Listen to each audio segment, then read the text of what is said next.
کیا تم واقعی انصاف کرتے ہو؟ سورہ نساء کی یہ آیات ہر انسان کے دل کو ہلا دیتی ہیں، خاص طور پر وہ لوگ جو کمزوروں کا حق کھا جاتے ہیں۔ اعوذ باللہ من الشیطان الرجیم، بسم اللہ الرحمن الرحیم۔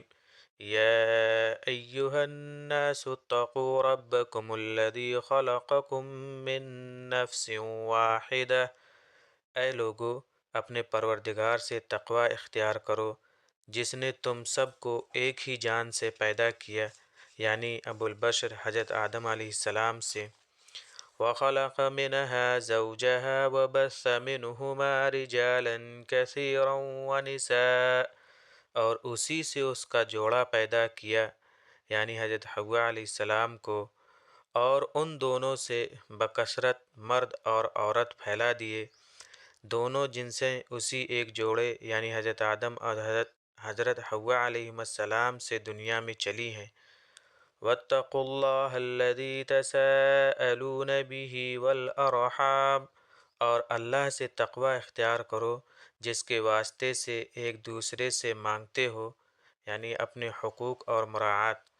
إِنَّ اللَّهَ كَانَ عَلَيْكُمْ رَقِيبًا، اور قرابتوں کے باب میں بھی تقوی اختیار کرو، بے شک اللہ تمہارے اوپر نگراں ہے۔ یہ ہمیں یاد دلاتی ہیں کہ ہم سب برابر ہیں، کسی پر ظلم کا کوئی حق نہیں۔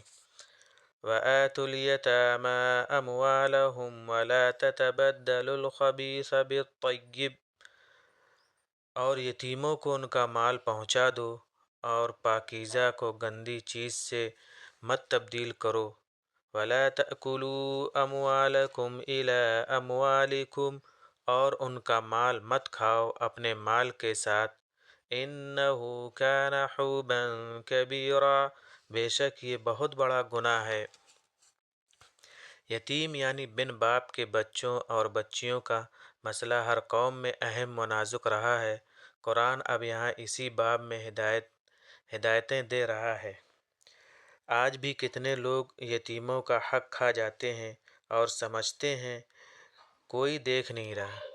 وَإِنْ خِفْتُمْ أَلَّا تُقْسِطُوا فِي الْيَتَامَىٰ فَانكِحُوا مَا طَابَ لَكُمْ، اور اگر تمہیں اندیشہ ہو کہ تم یتیموں کے باب میں انصاف نہ کر سکو گے، یعنی جو یتیم لڑکیاں تمہاری نگرانی و سرپرستی میں ہیں ان کے حقوق مہر وغیرہ پوری طرح ادا نہ کر سکو گے، تو جو عورتیں تمہیں پسند ہوں، یعنی ان یتیم صاحب جائیداد مگر بے حمایتی لڑکیوں کے علاوہ، ما طاب لکم من النساء مثنى وثلاث ورباع، ان میں سے دو دو، تین تین، چار چار سے تو نکاح کر ہی سکتے ہو، یعنی تم پر نکاح کے باب میں کوئی تنگی نہیں۔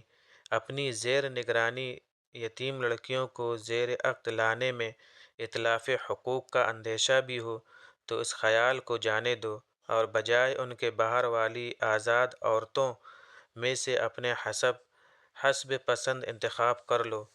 ایک ہی کا نہیں بلکہ ایک سے لے کر چار تک کی گنجائش ہے۔ فَإِنْ خِفْتُمْ أَلَّا تَعْدِلُوا فَوَاحِدَةً أَوْ مَا مَلَكَتْ أَيْمَانُكُمْ، اور اگر تمہیں اندیشہ ہو کہ تم عدل نہ کر سکو گے تو پھر ایک ہی پر بس کرو، کہ جب تعداد کی صورت ہی نہ ہوگی تو عدل کا سوال ہی پیدا نہ ہوگا۔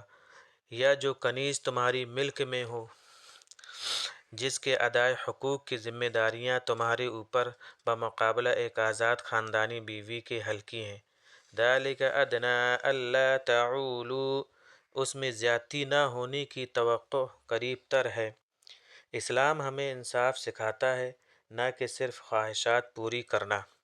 وَآتُوا النِّسَاءَ صَدُقَاتِهِنَّ نِحْلَةً، اور تم بیویوں کو ان کے مہر خوش دلی سے دے دیا کرو۔ فَإِن طِبْنَ لَكُمْ عَن شَيْءٍ مِّنْهُ نَفْسًا فَكُلُوهُ هَنِيئًا مَرِيئًا، لیکن اگر وہ خوش دلی تمہارے لیے اس میں کا کوئی جز چھوڑ دیں تو تم اسے ہنسی خوشی کھاؤ پیو، یعنی اس اجازت کے بعد بے تکلف اسے اپنے تصرف میں لا سکتے ہو۔ یہ عورت کے حق کی بات ہے جو اکثر معاشرے میں نظر انداز ہو جاتا ہے۔ وَلَا تُؤْتُوا السُّفَهَاءَ أَمْوَالَكُمُ الَّتِي جَعَلَ اللَّهُ لَكُمْ قِيَامًا وَارْزُقُوهُمْ فِيهَا وَاكْسُوهُمْ وَقُولُوا لَهُمْ قَوْلًا مَعْرُوفًا، اور کم عقلوں کو اپنا وہ مال نہ دے دو جس کو اللہ نے تمہارے لیے مایہ زندگی بنایا ہے، اور اس مال میں سے انہیں کھلاتے اور پہناتے رہو اور ان سے بھلائی کی بات کہتے رہو، اخلاص اور خیر خواہی کی راہ سے۔ اسلام ہمیں سکھاتا ہے کہ مال کو سمجھداری سے استعمال کرو۔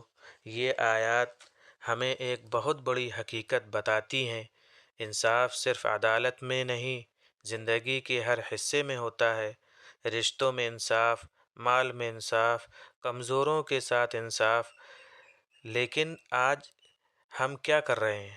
ہم اکثر اپنے فائدے کے لیے دوسروں کا حق مار دیتے ہیں۔ یاد رکھو، اگر دنیا میں انصاف نہ کیا تو اللہ کے سامنے جواب دینا ہوگا۔ ابھی وقت ہے، اپنے اعمال ٹھیک کر لو۔ اس ویڈیو کو شیئر کرو تاکہ اور لوگ بھی سیکھ سکیں۔